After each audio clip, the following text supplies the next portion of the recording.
Hello everyone, most welcome. तो आज की क्लास में हम इकोनॉमिक्स के इंडियन इको के टॉपिक्स को कंप्लीट करने वाले हैं। माइक्रो इकोनॉमिक्स का हमारा कंप्लीट रिवीजन डाउनलोड मतलब अपलोडेड है और उसका प्लेलिस्ट भी मैंने रेडी कर दिया है, तो आप वहाँ से प्लेलिस्ट देख सकते हो माइक्रो इकोनॉमिक्स के, ठीक है। और आज की क्लास में हम इंडियन इको को स्टार्ट करेंगे। तो अब इंडियन इको के सारे चैप्टर्स को हम पहले रिवाइज कर लेते हैं, उसके बाद हम 1 मार्कर्स, 2 मार्कर्स और 3 मार्कर्स टाइप क्वेश्चंस के सीरीज को स्टार्ट करेंगे और सारे टाइप के क्वेश्चंस को बहुत ही अच्छे से पढ़ेंगे। और जितने भी क्वेश्चंस हम पढ़ेंगे वो सारे क्वेश्चंस प्रीवियस ईयर क्वेश्चंस होंगे, मतलब प्रीवियस ईयर्स में आए होंगे वैसे क्वेश्चंस, या फिर उस टॉपिक से रिलेटेड क्वेश्चंस, मतलब सारे इंपॉर्टेंट होने वाले हैं, ठीक है। तो चैनल के साथ बने रहना हमेशा, ठीक है। तो चलो स्टार्ट करते हैं।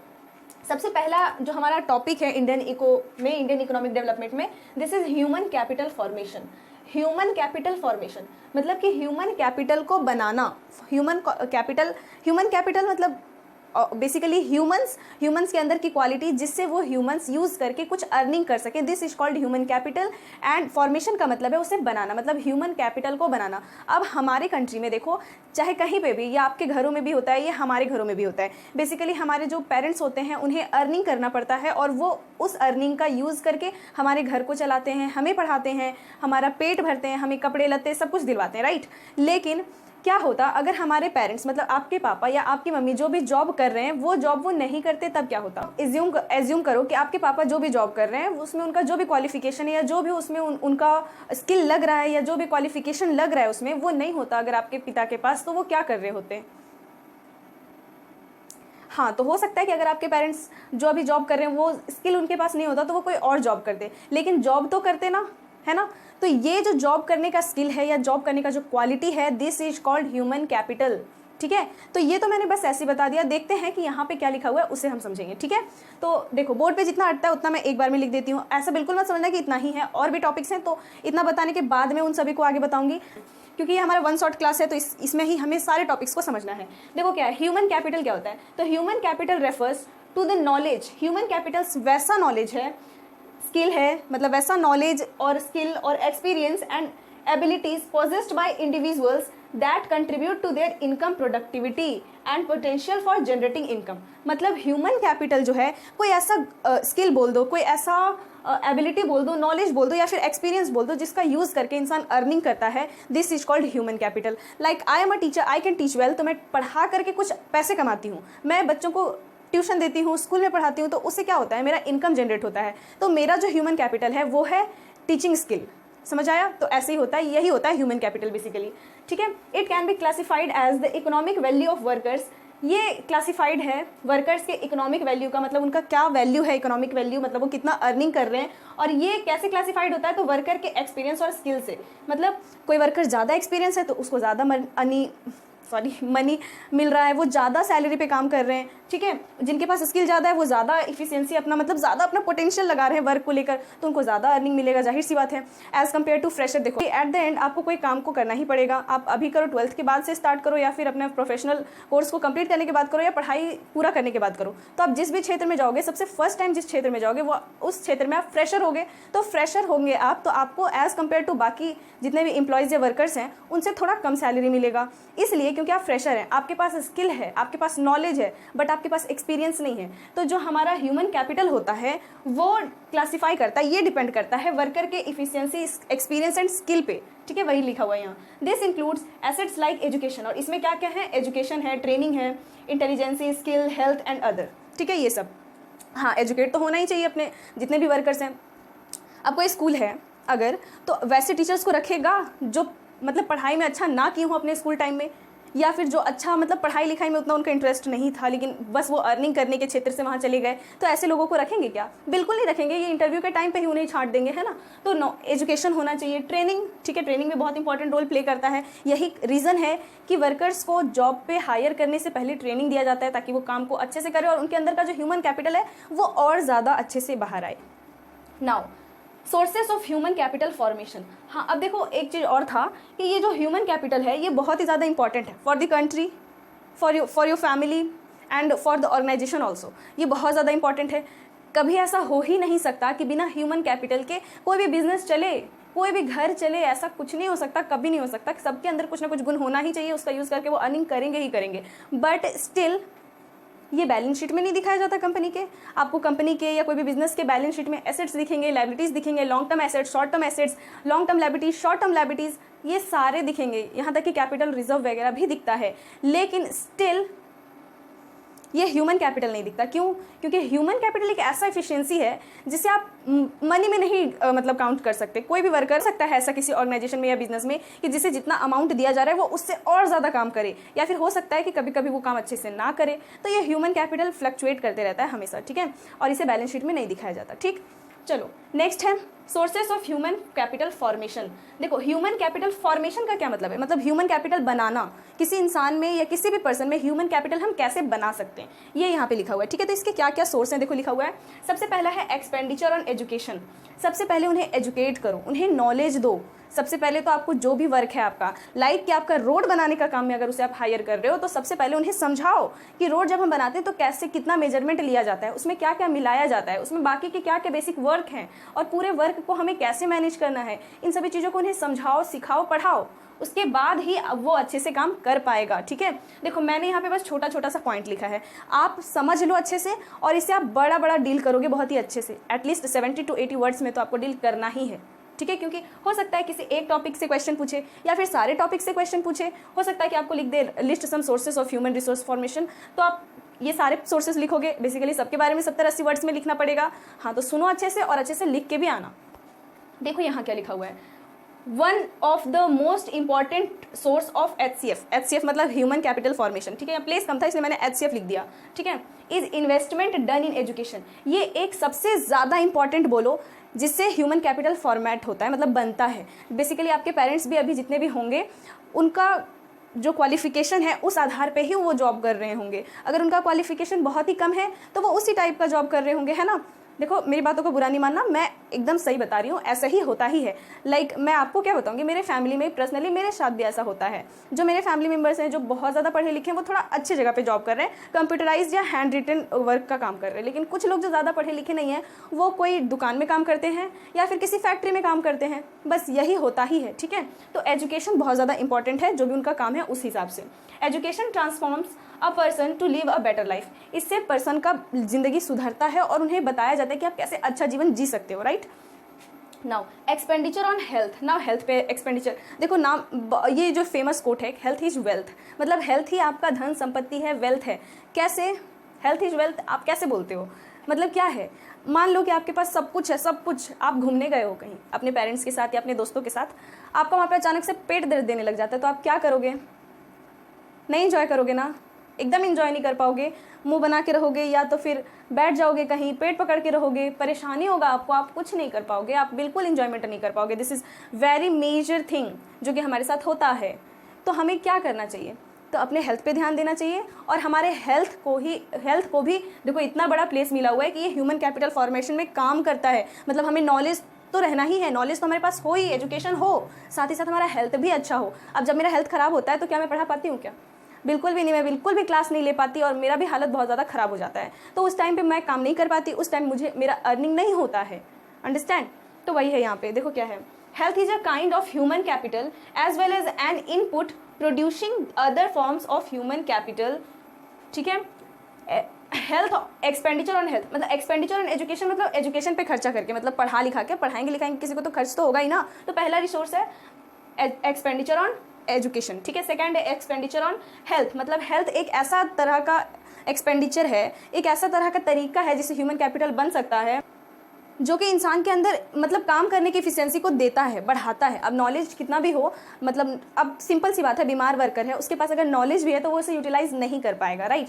तो हेल्थ पे भी एक्सपेंडिचर करना है, मतलब हेल्थ पे भी ध्यान देना है। हेल्थ अगर उनका ख़राब है तो उसे सुधरवाना, अगर उनका हेल्थ ख़राब है तो उनको प्रिकॉशंस, मेडिसिन वगैरह दिलवाना। ठीक है, ये सभी चीज़ों का एक्सपेंडिचर, ये भी ह्यूमन कैपिटल के फॉर्मेशन में काम करता है। देखो, a worker who is not well will certainly affect the productivity. जो वर्कर खुश मतलब वेल नहीं होगा, अच्छा नहीं होगा, वो जाहिर सी बात है वो प्रोडक्टिविटी को घटाएगा ही, अफेक्ट करेगा ही उसे, मतलब उससे तो कोई काम हो नहीं रहा ना। Various forms of health expenditure are making available clean and safe drinking, preventive, curative medicine and social medicine et cetera. देखो यहाँ पे कुछ तरीके बताए गए हैं ताकि लोगों को हेल्थ से बचाए, मतलब हेल्थ उनका अच्छा रह सके। तो इसमें बताया गया कि उनको साफ़ पानी दिया जाए पीने के लिए, उन्हें अच्छा भोजन दिया जाए खाने के लिए, ठीक है। अब ऐसा नहीं कि पूरा मतलब जंक फूड वगैरह दे दिए एकदम, उन्हें हर दिन दे रहे हैं। हाँ, वो कभी कभी ठीक है for entertainment, but daily basis पे अगर आप उतना खा रहे हो, उतना ज़्यादा यूज़ कर रहे हो, अपने बॉडी में डाल रहे हो, इट मीन्स कि आप अपने अंदर कूड़ा भर रहे हो, ठीक है। तो ऐसा बिल्कुल मत करो, इतना ज़्यादा कूड़ा भी अपने अंदर नहीं भर लेना है कि पूरा दिमाग भी बंद कर दे, ठीक है। नाउ इट्स वेरियस फॉर्म्स, यहाँ पे देखो तरीके बताए गए। पहला तो ड्रिंकिंग क्लीन वाटर है, सेकंड है preventive curative medicine, preventive medicine, curative medicine and social medicine. Preventive medicine वैसे मेडिसिन होते हैं जो बीमारी होने से पहले दिया जाता है। लाइक कि कोरोना आया था तो सबको वैक्सीन लेना मैंडेटरी हो गया था, सब लोग वैक्सीन ले रहे थे, सबको तो कोरोना नहीं हुआ था लेकिन इसलिए वैक्सीन दिया जा रहा था ताकि किसी और को, मतलब बाकी लोगों को हो ना जाए, ठीक है। तो इसे प्रिवेंटिव मेडिसिन बोलेंगे। खसरा का टीका, रुबेला का टीका, ये सब कुछ टीका हैं जो बीमारी होने से पहले ही लगवा दिया जाता है। पोलियो ड्रॉप्स वगैरह दिलवाए जाते हैं बच्चों को।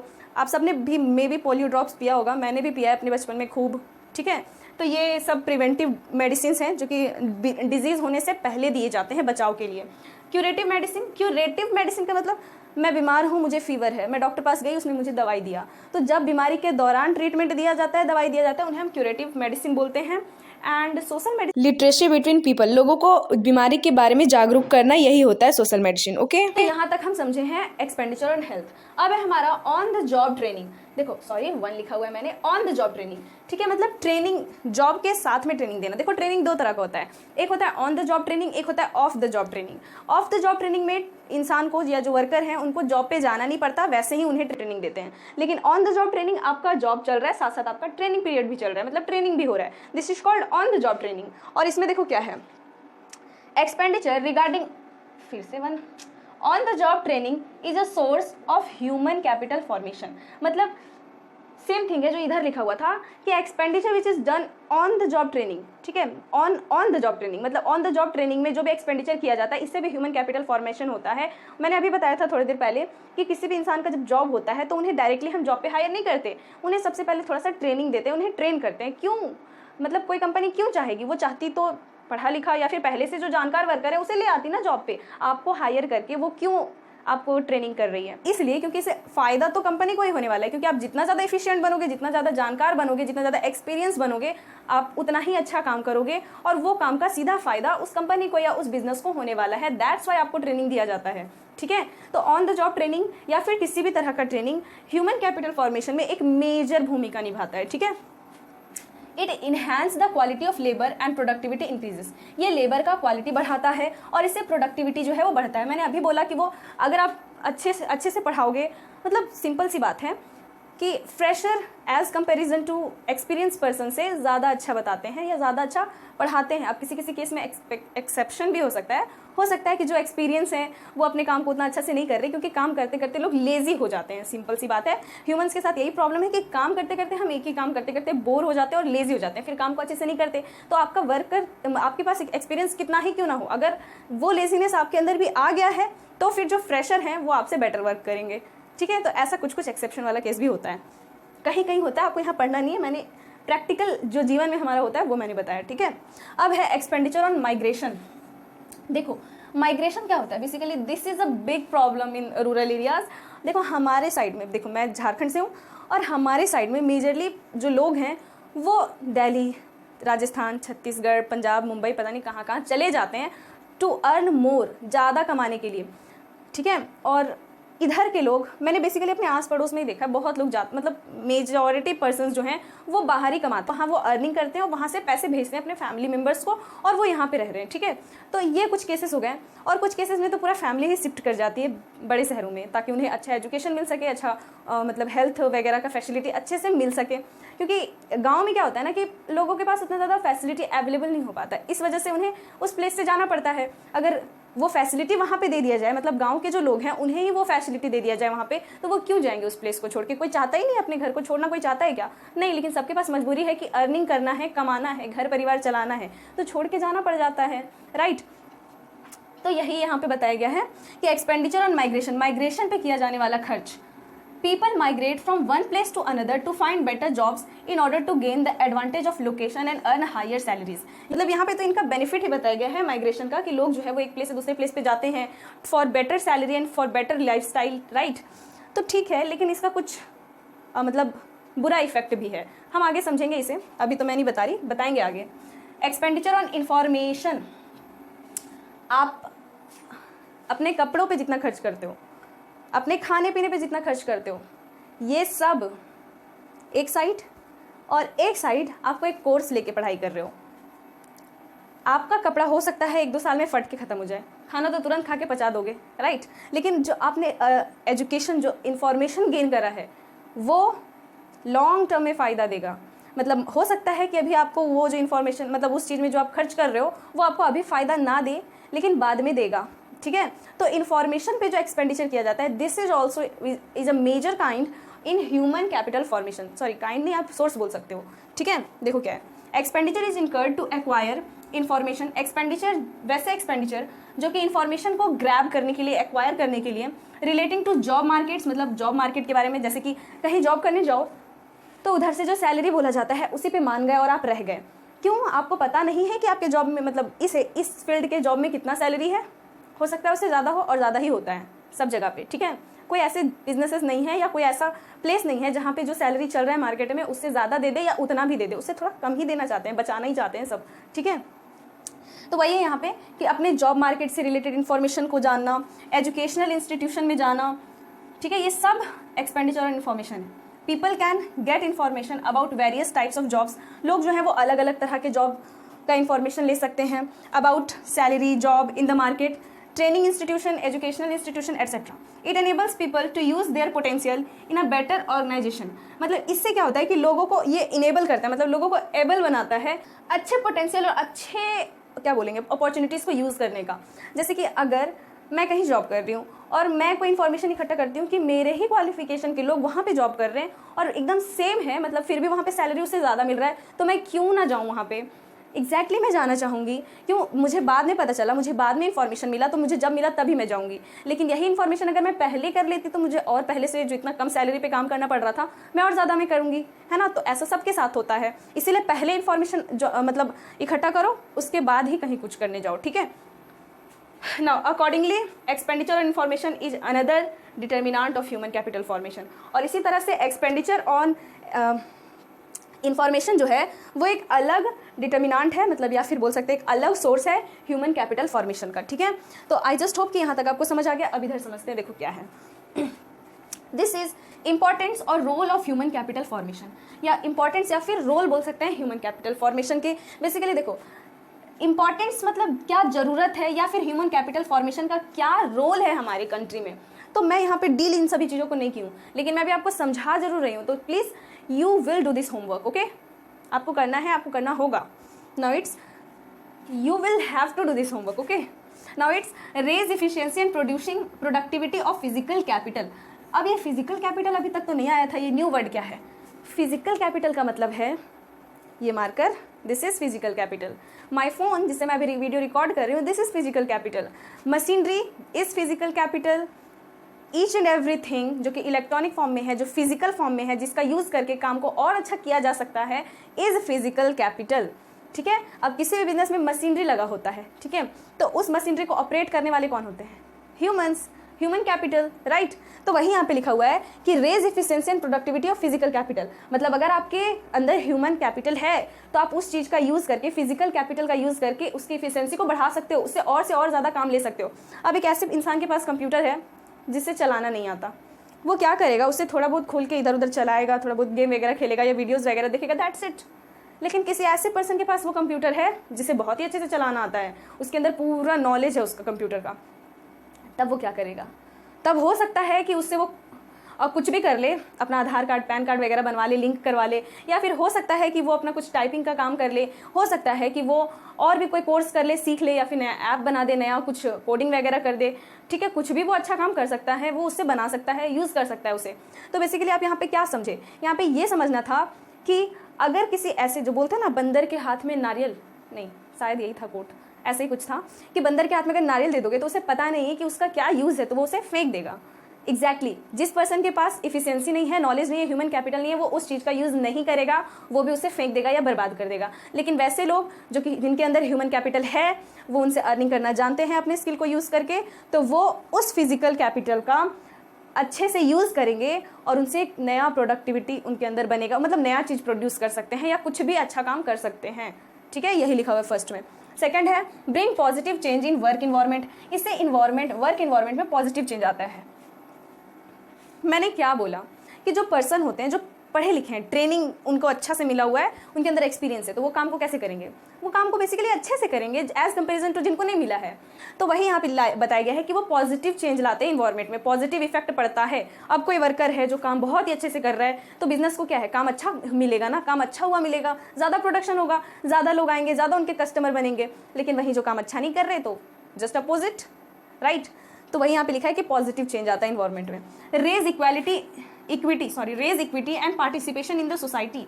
इक्विटी है, इक्वालिटी होगा, ठीक है, हाँ। तो ये इक्वालिटी को बढ़ाता है, मतलब लोगों के अंदर समता का भाव आता है, ठीक है। And participation in the society, और सोसाइटी में लोग पार्टिसिपेशन करते हैं, मतलब कुछ ना कुछ पार्टिसिपेशन करते हैं जिनके अंदर ये ह्यूमन कैपिटल होता है, ठीक है, जो अपने स्किल्स का यूज़ करके अर्निंग करना जानते हैं। Inventions, innovations and technological advancement, मतलब वैसे लोग जिनके अंदर ह्यूमन कैपिटल है, इन्वेंशन करते हैं, नई नई चीज़ें बनाते हैं, इनोवेशन, पुरानी चीज़ों में ही नया कुछ खोज कर देना, ठीक है, this is innovation. And technological advantage, और नया नया चीज़ बनाना, टेक्नोलॉजिकल एडवांटेज वगैरह भी इन सभी चीज़ों में मिलता है, ठीक है। Higher income and standard of living, अब जाहिर सी बात है, मेरे अंदर अगर अच्छा क्वालिटी है टीचिंग करने का, तो मेरे पास बच्चे ज़्यादा आएंगे, मैं अच्छे से पढ़ाऊंगी उन्हें, ठीक है। तो इससे क्या होगा, मेरे पास इनकम ज़्यादा आएगा, और जब इनकम ज़्यादा होगा तो मेरा स्टैंडर्ड ऑफ लिविंग ऑटोमेटिकली अच्छा हो जाएगा। मानते हो या नहीं इस बात को? इनकम पे डिपेंड करता है आपका standard of living. Control of population growth, देखो अभी ये प्रॉब्लम भी बन गया है, लेकिन यहाँ पे ये बताया जा रहा है कि इसका क्या इंपॉर्टेंस है या क्या रोल है। तो ह्यूमन कैपिटल फॉर्मेशन का क्या इंपॉर्टेंस है, इसका क्या इंपॉर्टेंस है पॉपुलेशन ग्रोथ को कम करने में? तो बेसिकली हम डायरेक्टली किसी को फोर्स नहीं कर सकते कि आप फैमिली प्लानिंग में 1 बच्चे रखो या 2 बच्चे रखो, वो ऑफेंड हो जाएंगे लोग, राइट। लेकिन जो बच्चे हैं, जो अभी के जनरेशन्स हैं, जो पढ़ाई कर रहे हैं स्कूलों में, कॉलेजेस में, या फिर हम लोग, ठीक है, जो यूथ हैं, जो नॉलेजेबल हैं, पढ़े लिखे हैं, तो उनके साथ क्या होता है कि वो समझते हैं, उनको समझाओ, उन्हें पढ़ाओ, तो वो लोग समझते हैं कि फैमिली प्लानिंग कितना ज़्यादा इंपॉर्टेंट है। वो लोग जानते हैं कि ज़्यादा बच्चे होंगे तो ज़्यादा एक्सपेंसेस होगा, और ज़्यादा बच्चों को पढ़ा पाना it is very difficult, right. तो एक ही बच्चे होंगे या 2 बच्चे होंगे, या अच्छा छोटा परिवार होगा, तो अच्छे से रह पाएंगे, अच्छे से पढ़ा पाएंगे और खुशी खुशी जीवन यापन होगा। लेकिन अगर लोग पढ़े लिखे नहीं हैं, उनके अंदर एजुकेशन नहीं है, उनके अंदर स्किल नहीं है, तो फिर वो क्या करेंगे? तो फिर उनको पता नहीं है ना कि उनको, मतलब उनको बताया नहीं जाता, वो पढ़े लिखे नहीं है, उनको समझ नहीं आता इतना कि वो आगे फ्यूचर में क्या प्रॉब्लम उनको फेस करना होगा, इसलिए वो फैमिली प्लानिंग अच्छे से नहीं कर पाते। तो यस, ह्यूमन कैपिटल फॉर्मेशन से लोग जागरूक भी बनते हैं, अपने ग्रोथ को समझते हैं, अपने मतलब फैमिली प्लानिंग को समझते हैं, और इस चीज़ में प्रिवेंशन होता है, ठीक है। इतना ही है इस स्लाइड में, मतलब इस बोर्ड में। अब थोड़ा सा रुक जाओ क्योंकि इसे इरेज करूंगी, फिर लिखूंगी, उसके बाद ही आगे बताऊंगी ना, तब तक के लिए स्क्रीनशॉट ले लो। सुनो, अब मैंने लिख लिया है, अब हम इसी पॉइंट्स को समझेंगे, ठीक है। तो देखो सबसे पहले क्या है, पहला अभी हमने इसके फीचर्स को समझा कि ह्यूमन कैपिटल फॉर्मेशन के क्या क्या फीचर्स हैं, लेकिन क्या प्रॉब्लम्स हैं, इन्हें कौन सी समझेगा। तो बेसिकली हमें ही जानना है, कुछ चीज़ अच्छा है तो उसका बुराई भी तो है। तो क्या है problems of human capital formation, human capital formation के प्रॉब्लम्स क्या हैं, ठीक है, के प्रॉब्लम्स क्या क्या हैं। पहला है इनसफिशिएंट रिसोर्सेज। अब देखो हमारे कंट्री में, हम अभी मैंने क्या बोला कि सभी लोगों के पास, मतलब सभी लोगों के पास ह्यूमन कैपिटल होना चाहिए, तभी वो कुछ अर्निंग कर सकते हैं। लेकिन कैसे होगा ह्यूमन कैपिटल सभी के पास? इतना रिसोर्सेज है कहाँ हमारी कंट्री में। जो एजुकेशनल स्कूल्स हैं, जो प्रोफेशनल कोर्स वगैरह करवाते हैं, उनमें सीट लिमिटेड होता है, कुछ ही बच्चों का हो पाता है, बाकी लोग ऐसे ही छटे रह जाते हैं, उनका नहीं हो पाता। साथ ही साथ कुछ लोगों के पास, जिनके पास बहुत ज़्यादा पैसा है, जिनका फैमिली ठीक है, उन लोगों को तो एजुकेशन मिल जाता है। लेकिन कुछ लोग जो बिल्कुल बैकवर्ड स्थिति से आते हैं, जिनके पास पैसा खाने का नहीं हो रहा है, वो बच्चों को अपना पढ़ा नहीं पाते। उन्हें लगता है कि वो कहीं जाके अगर बच्चे उनका जॉब करके 1-2 रुपया कमा ही ले रहे हैं तो इसमें गलत क्या है, ये उन्हें लगता है, बट ये गलत है, बेसिकली उस बच्चे के लिए गलत है, ठीक है। तो ये सब, पहला तो इनसफिशिएंट रिसोर्स, की सबके पास उतना रिसोर्स नहीं है, रिसोर्स हमारे पास लिमिटेड है, there is a limited resource, that's each and every person can not get each and everything, right. जैसे कि अगर स्कूल है, 100 स्कूल हैं, मतलब मान लो कि एक स्कूल है, उसमें 100 बच्चों का प्लेस है, ठीक है, और 100 बच्चों का एडमिशन हो जाएगा, लेकिन बाकी बच्चे कहाँ जाएंगे? तो बाकी बच्चों के लिए नहीं हो पाता है। तो इस तरीके का, ठीक है, जैसे कॉलेजेस में भी देख लो कि 90%, 95%, 96% वालों का एडमिशन होता है, 80-85 कोई वैल्यू ही नहीं है, उन लोग का होता ही नहीं है, राइट। कुछ बच्चे ऐसे ही अटके रह जाते हैं, ये lack of education, lack of resources की वजह से। रिसोर्सेज में सिर्फ आपका फिजिकल रिसोर्स ही नहीं आएगा, ठीक है, सिर्फ इंफ्रास्ट्रक्चर वगैरह, सिर्फ हाउस स्कूल वगैरह ही नहीं, यहाँ पे आपका मनी भी आता है रिसोर्स में, ठीक है। तो मनी रिसोर्स भी होना बहुत इंपॉर्टेंट है। नाउ इट्स मोर पॉपुलेशन इतना ज़्यादा है हमारी कंट्री में, देखो पॉपुलेशन का प्रॉब्लम इतना ज़्यादा है कि कुछ भी चीज़ कम ही है, ठीक है। अब कितना से कितना भी एम्प्लॉयमेंट दे दो कम ही होता है, क्योंकि घट जाता है। हर साल न्यू यूथ आउट कॉलेज से बाहर होते हैं तो उतने लोग बेरोजगार होते हैं, राइट। तो ये हमारे कंट्री का बहुत बड़ा प्रॉब्लम है कि हमारा पॉपुलेशन बढ़ता ही जा रहा है और हमारे कंट्री में रिसोर्सेज नहीं बढ़ पा रहे हैं। हमारे कंट्री के ह्यूमन रिसोर्स नहीं बढ़ रहे हैं, मतलब सॉरी, ह्यूमन रिसोर्स तो सबसे ज़्यादा है, यूथ पॉपुलेशन सबसे ज़्यादा है हमारे कंट्री में, लेकिन स्टिल हमारा कंट्री अभी उतना ग्रो नहीं कर पा रहा है इन सब चीज़ों में। हाँ, एक मेजर डिफरेंस देखा गया है, एक बहुत बड़ा डिफरेंस, पहले का कंपेरिजन अगर अभी का करें तो बहुत बड़ा डिफरेंस आया है, लेकिन ये डिफरेंस अभी भी उतना सफिशिएंट नहीं है, ये डिफरेंस और ज़्यादा होना चाहिए था और अभी के जनरेशन के लिए और ज़्यादा होना इंपॉर्टेंट है।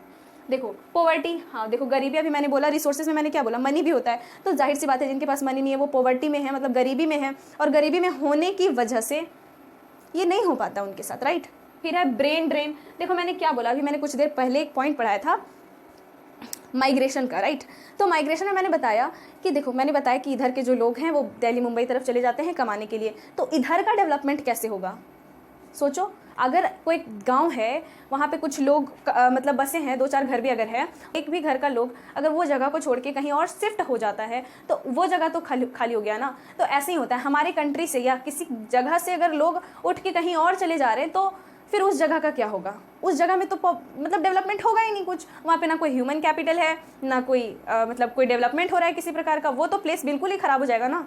तो ये सब भी मेजर प्रॉब्लम्स हैं। फिर अब ब्रेन ड्रेन का मतलब होता है कि साइंटिस्ट, डॉक्टर वगैरह या फिर सीए वगैरह जो बनते हैं हमारे कंट्री में बड़े बड़े, वो हमारे कंट्री से उठ के कहीं और दूसरे कंट्री में चले जाते हैं, दूसरे नेशन को सर्व करते हैं। क्यों, वाई, फिर हमारे कंट्री का क्या होगा, ठीक है। तो वही है यहाँ पे ब्रेन ड्रेन की प्रॉब्लम। देखो जाते इसलिए है ना क्योंकि वहाँ पे पैसा अच्छा मिलता है। अब हम क्या करते हैं, हम यहाँ पे कमा रहे हैं अगर मान लो 10,000 और वहाँ पे हमें 50 मिल रहा है, तो चीज़ें वहाँ भी महंगा है, मतलब यहाँ पे अगर मुझे कम दाम में कम खर्च में पैसे कम खर्च में निकल जा रहा है तो वहाँ पे उसी के हिसाब से खर्च लगता होगा, ज़्यादा खर्च लगता होगा। लेकिन हम लोग सेविंग देखते हैं कि यहाँ हम कितना बचा पा रहे हैं, वहाँ कितना बचा पा रहे हैं, अगर वहाँ ज़्यादा बचा पा रहे हैं तो लोग चले जाते हैं, ठीक है। ऐसे कितने सारे आपको एग्जाम्पल मिल जाएंगे जो हमारे कंट्री से चले जाते हैं, ठीक है। एजुकेटेड अनएम्प्लॉयमेंट, हाँ शिक्षित बेरोजगारी, ये बहुत बड़ा प्रॉब्लम है। देखो क्या होता है कि मैं बताती हूँ, मैं पढ़ी लिखी हूँ, है ना, आप भी पढ़े लिखे हो, लेकिन क्या होगा अगर हमें जॉब नहीं मिलेगा तो क्या हम एज ए लेबर वर्क करेंगे, मिट्टी काटने का काम करेंगे, मिट्टी कोड़ने का, कोल माइल्स में कोल निकालने का काम करेंगे, या फिर घर बनता है तो जो माथे पे लेके जाते हैं ईंटा बालू ये सब रॉक्स वगैरह, वो हम काम करेंगे, नहीं करेंगे, बिल्कुल नहीं करेंगे। तो हमारे टाइप का जॉब हमें नहीं मिल पाएगा तो हम अनएम्प्लॉयड रह जाएंगे, ठीक है। तो ये एक बहुत बड़ा प्रॉब्लम है हमारे कंट्री में, क्योंकि हमारे कंट्री में सबसे ज़्यादा यूथ पॉपुलेशन है और सब पढ़ रहे हैं अभी, और सभी के टाइप का जॉब नहीं प्रोवाइड हो पा रहा है उन्हें। तो this is called educated unemployment, okay. तो ये भी बहुत बड़ा प्रॉब्लम है, मतलब ह्यूमन कैपिटल फॉर्मेशन तो उनमें हो गया है लेकिन उनके टाइप का जॉब नहीं मिल रहा, ठीक है। लैक ऑफ गर्ल्स एजुकेशन, देखो हमारे कंट्री में एटलीस्ट 50% तो गर्ल्स हैं, ठीक है, और 50% पॉपुलेशन अगर पढ़ी लिखी ना हो तो सोचो क्या होगा, 50% से पूरा देश चल जाएगा। लेकिन हाँ, girls education is very important for the family, for our nation and for each and every one, क्योंकि अगर एक लड़की पढ़ती है ना तो पूरा घर पढ़ता है। मेल्स की भी बात कर रही हूँ, अगर मेल्स भी पढ़ते हैं तो वो तो बहुत इंपॉर्टेंट है ही, साथ ही साथ गर्ल्स का भी पढ़ना, आगे बढ़ना बहुत ज़्यादा इंपॉर्टेंट है। 50% पॉपुलेशन है, मतलब 50% अगर पढ़े लिखे नहीं होंगे तो 50% के ऊपर प्रेशर ज़्यादा होगा जो पढ़े लिखे हैं, ठीक है। तो बराबर हो, इसलिए सभी का पढ़ना बहुत इंपॉर्टेंट है। Less expenses on research and development centres पे गवर्नमेंट का लेस एक्सपेंसेस है, मतलब वो कम इन्वेस्ट करते हैं इन सब चीज़ों पे। अब एक फैमिली ऑन एन एवरेज किसी एक बच्चे पे अपने पूरे कमाई का एटलीस्ट 70 to 80% फूंक देता है अपने बच्चों के पढ़ाई पे, ठीक है, मतलब लगा देते हैं हमारे फैमिली मेम्बर्स। लेकिन हमारे गवर्नमेंट ऐसा नहीं करते, वो हमारे एजुकेशन में इतना नहीं लगाते हैं, हम जितना लगना चाहिए हाँ लगाते हैं, अभी कुछ न्यू चेंजेस आए हैं बट फिर भी वो इतना नहीं लगाते। देखो now it's poor performance of government school आ गया ना, poor performance, very poor performance, ये अगर सुधर जाए ना तो कितने लोगों का पढ़ाई सुधर जाएगा, ठीक है। कुछ लोग हैं जो शुरुआत से ही गवर्नमेंट स्कूल में पढ़ के भी बहुत अच्छा कर लेते हैं, तो they are exception, but I don't think कि सारे बच्चे ऐसा कर पाते हैं, क्योंकि वो उतना देते ही नहीं है उन्हें now it's education sector in India. अब इंडिया में एजुकेशन सेक्टर की बात करते हैं। तो पहला तो हम कुछ यहाँ पे लिखे कि गवर्नमेंट को क्या करना चाहिए। तो government should invest more on education, उन्हें एजुकेशन पे और इन्वेस्टमेंट करना चाहिए। स्कूलों को ऐसा बनाओ जैसे प्राइवेट स्कूल्स जो हैं उनमें कैसे होता है कि टीचर टाइम पे पहुंचते हैं, हर दिन पहुंचते हैं, वो अच्छे से पढ़ाते हैं, वो सिलेबस कंप्लीट करते हैं, बच्चों को सारा प्रॉपर गाइडेंस देते हैं कि वो कैसे आगे बढ़ें। बट ये गवर्नमेंट स्कूल में क्यों नहीं हो पाता है? इस चीज़ पे गवर्नमेंट ध्यान दे और सुपरविजन करे इन सभी चीज़ों का और लोगों को सुधारे। मतलब वहाँ पे जो टीचर्स हैं, जो वर्कर्स हैं, उन्हें बेसिकली सुधारे, ठीक है, क्योंकि उन्हीं के वजह से मेनली ये सब होता है, ठीक है। रेगुलेट गवर्नमेंट स्कूल्स का रेगुलेशन हो, ठीक है ना। प्रमोट गर्ल्स एजुकेशन को प्रमोट करना, ठीक है। तो गवर्नमेंट गर्ल्स एजुकेशन को तो अभी प्रमोट कर ही रही है, सब पढ़ें सब बढ़ें, बहुत सारा मतलब रूल वगैरह चल रहा है अभी, ठीक है। नाउ इट्स प्रोविजन, हाँ ये क्या है देखो, ये जो टॉपिक था ना कि गर्ल्स एजुकेशन का मतलब एजुकेशन सेक्टर इन इंडिया, तो इसमें आपको कुछ भी पूछ सकता है। इसमें कुछ वेज पूछ सकते हैं जो कि ये 3 मैंने लिखा, और इसमें पूछ सकता है कि गवर्नमेंट ने क्या क्या कदम उठाए हैं to encourage the education in our country. तो ये पे कुछ पॉइंट्स मैंने लिख रखे हैं। तो पहला पॉइंट है कि गवर्नमेंट ने 2009 में एक रूल लाया था जिसे हम बोलते हैं राइट टू एजुकेशन, मतलब सबको पढ़ने का अधिकार है। कि आप ये नहीं बोल सकते कि मेरा बच्चा है तो मैं नहीं पढ़ाऊंगा, मेरी मर्जी, बिल्कुल नहीं बोल सकते आप ऐसा। गवर्नमेंट आपको उठा के फेंक देगी, इट इज़ वेरी बैड। आपके बच्चे हैं, आपका रिस्पॉन्सिबिलिटी है कि आप उसे एकदम डेवलप बनाओ, ठीक है। डेवलपमेंट से याद आया कि एक पॉइंट और था, that is human capital versus human development. मतलब ह्यूमन कैपिटल क्या है, ह्यूमन डेवलपमेंट क्या है, आगे समझेंगे इसे, ठीक है। मैंने यहाँ पे लिखा नहीं है क्योंकि छूट गया पॉइंट, बट ये पॉइंट था, मैं बताऊंगी आगे, ठीक है। ये क्या है, राइट टू एजुकेशन का गवर्नमेंट ने ये रूल ला दिया कि अब पढ़ाई कंपलसरी है। तो यहाँ पे गवर्नमेंट जो है वो फुल्ली बाइंड कर देती है पेरेंट्स को कि आपको पढ़ाना ही है किसी भी कीमत पे, ठीक है। तो यहाँ पे 2009 में ये रूल आया, बट इम्प्लीमेंट हुआ 1 अप्रैल 2010 से, ठीक है। To make free education and fundamental right of all children, this is fundamental right of all children. सभी बच्चों का अधिकार है कि वो पढ़ें। अगर किसी बच्चे को उनके पेरेंट्स नहीं पढ़ाते हैं, बेटा आप तक मेरी वीडियो जारी है तो युद्ध करके पढ़ो घर में, बट पढ़ो, ठीक है। युद्ध करने का मतलब ये नहीं कि मार काट दो, युद्ध करने का मतलब है कि अपने पेरेंट्स को समझाओ, थोड़ा फोर्स करो उन्हें और ज़बरदस्ती पढ़ो, बट पढ़ो, ठीक है। Now it's in the group of 6 to 10 years, मतलब 6 से 4 साल के बच्चों को कंपलसरी कर दिया गया कि वो स्कूल जाएं और वो पढ़ें। इसके लिए कई सारे स्कीम्स वगैरह निकाले गए। गवर्नमेंट स्कूल में मिड डे मील वगैरह दिया जाता है ताकि जो गरीब बच्चे हैं वो एटलीस्ट खाना उन्हें मिलेगा, ये सोच के वो स्कूल आएँ, और एटलीस्ट स्कूल आएँ तो कम से कम स्कूल उन्हें ले आना, उसके बाद उन्हें स्कूल में बैठाना पढ़ाना वो तो बात की बात है, पहले वो आ गए स्कूल में, यही बहुत बड़ी बात है। तो मिड डे मील अट्रैक्शन के लिए रखा गया है। स्कॉलरशिप्स दिए जाते हैं बच्चों को, these are very good things. अब तो और भी ज़्यादा फैसिलिटी मिल गया है गवर्नमेंट स्कूल में कि बच्चों को ड्रेस वगैरह, बुक्स एंड कॉपीज़ वगैरह भी प्रोवाइड किए जाने लगे हैं। यहाँ तक कि स्टेशनरी किट मिलने लगा है बच्चों को पढ़ने के लिए, सो दैट कि वैसे बच्चे जो बहुत ज़्यादा पॉवर्टी पे हैं, ठीक है, उन्हें अट्रैक्ट किया जा सके स्कूल लाने के लिए। एटलीस्ट इन सब चीज़ों के बदले में वो स्कूल तो आएंगे, ठीक है। तो इन सभी चीज़ों को इनकरेज किया गया। Now, Government of India also started levying 2% of education cess on all union taxes to spend on elementary education. मतलब गवर्नमेंट ऑफ इंडिया जो है वो 2% का एजुकेशन सेस लेती है हर सेंट्रल टैक्स पे, ठीक है, हर पर्सन से। जो भी टैक्स पे करते हैं उनमें एक लिखा होता है एजुकेशन सेस 2%, ओके। किस लिए लेती है? तो अब हमारे कंट्री में एजुकेशन पे और ज़्यादा इन्वेस्ट करने के लिए। Government sanction a large outlay for the promotion of higher education and new loan scheme for students to pursue higher education. मतलब गवर्नमेंट जो है वो और भी बहुत सारे रूल्स लाई हैं ताकि बच्चे हायर एजुकेशन ले सके, 10th के बाद, 12th के बाद, कॉलेज के बाद कुछ और डिग्री कोर्सेज, कुछ और प्रोफेशनल कोर्सेज कर सके। इसलिए उन्हें लोन भी प्रोवाइड किया जाता है कम रेट पे, और बहुत सारे स्कीम्स भी हैं जिसके अंतर्गत उन्हें लोन मिलता है, ठीक है, जिससे वो अच्छे से पढ़ाई कर सकें। तो अगर आपके साथ ऐसा कुछ होता है तो इसके बारे में इन्फॉर्मेशन निकालो और कोशिश करो कि हाँ, अगर फैमिली सपोर्ट नहीं मिल रहा, खुद कुछ करके कर ले, अगर नहीं हो रहा तो लोन वगैरह पे आप जा सकते हो, ठीक है। स्कॉलरशिप वगैरह का वैसे भी निकलते ही रहता है, नोटिफिकेशन वगैरह तो ट्राई करते रहो। Now it's SSA, this is Sarva Shiksha Abhiyan, सर्व शिक्षा अभियान, ठीक है। ये जो है वो 2001-2002 में, ज़्यादातर 2001 में, ठीक है। मतलब 2001 में ये हुआ था, मतलब बेसिकली 1 या 2 तक भी चला गया था, ठीक है। In partnership with the state government, ये इसमें क्या होता है कि स्टेट गवर्नमेंट जो है वो लोकल सेल्फ गवर्नमेंट से पार्टनरशिप करती है for the programme aims to provide useful and relevant elementary education to all children in 6 to 14 age group by 2010। इसके अंतर्गत सर्व शिक्षा अभियान के अंतर्गत स्टेट गवर्नमेंट लोकल गवर्नमेंट से हाथ मिलाती है for the purpose of what, कि वो 2010 तक 6 से 14 साल के बच्चों के सारे एजुकेशन को कंप्लीट करवा पाए, ठीक है, एजुकेशन को फुलफिल, मतलब उनको एजुकेट कर सके, ठीक है। तो ये था इसमें। मैंने अभी एक पॉइंट बोला था कि ह्यूमन कैपिटल और ह्यूमन डेवलपमेंट होता है एक, दोनों में क्या डिफरेंस है। तो बेसिकली ह्यूमन कैपिटल जो है वो पैसे कमाने का एक तरीका है, मतलब स्किल का यूज़ करके पैसे कमाना इज ह्यूमन कैपिटल। अर्निंग या फिर earning of use by using your skill and experience is called human capital. But आप पढ़ाई कर रहे हो इसलिए नहीं कि आप बड़े फ्यूचर में जा करके कमा सको बहुत ज़्यादा, इसलिए पढ़ाई कर रहे हो ताकि आप एक अच्छे इंसान बन सको, आप अपना जीवन यापन अच्छे से कर सको, अपने आसपास की टेक्नोलॉजी को समझ सको और समझदार इंसान बन सको। This is human development. तो यही है, डेवलपमेंट का दृष्टिकोण अर्निंग नहीं होता है, बट ह्यूमन कैपिटल का दृष्टिकोण अर्निंग होता है, ठीक है। फिर आप देखो, तो अभी ना कॉपी निकालो, होमवर्क लिखो। The homework is what is human capital and human development, sorry, what do you mean by human capital and human development. तो capital basically fully dependent on the economic activities, but human development is not dependent on any type of economic activities. This is the development of full person, ठीक है, मतलब ये person का development है, वो अपना जीवन यापन कैसे करता है, ये सोच समझ के अच्छे से इंग्लिश में लिखना।